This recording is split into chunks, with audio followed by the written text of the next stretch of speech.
नमस्कार मित्रांनो, या व्हिडिओमध्ये आपल्या सर्वांचं सहर्ष स्वागत आहे। आज आपल्याला कोणत्याही गोष्टीची जर माहिती मिळवायची असेल तर आपण लगेच गुगलला विचारतो आणि गुगल काही सेकंदांमध्ये ती माहिती आपल्यापर्यंत पोहोचवण्याचं काम करतं। कारण गुगलकडे संपूर्ण जगामध्ये अनेक भव्य डेटा सेंटर्स आहेत। हजारो लाखो सर्व्हर संगणक आहेत आणि त्यांच्या माध्यमातून ती माहिती आपल्यापर्यंत लगेच पोहोचवली जाते। आणि याच गुगलने प्रोजेक्ट सनकेचर सुरू केलेला आहे। गुगलचे डेटा सेंटर्स अवकाशामध्ये नेण्याचा हा एक मोनशॉट प्रकल्प आहे।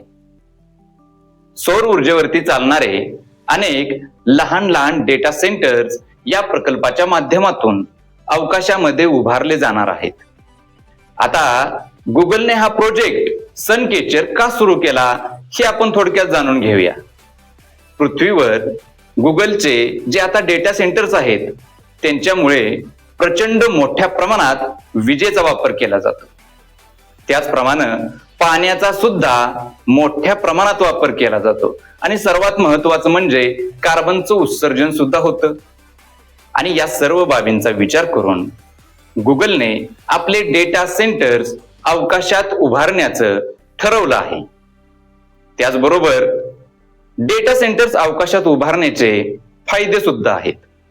त्या ठिकाणी सतत सूर्यप्रकाश आहे, हवामानाचा त्रास नाही व नैसर्गिक आपत्ती, पूर, भूकंप, चक्रीवादळ यांचा सुद्धा धोका नाही।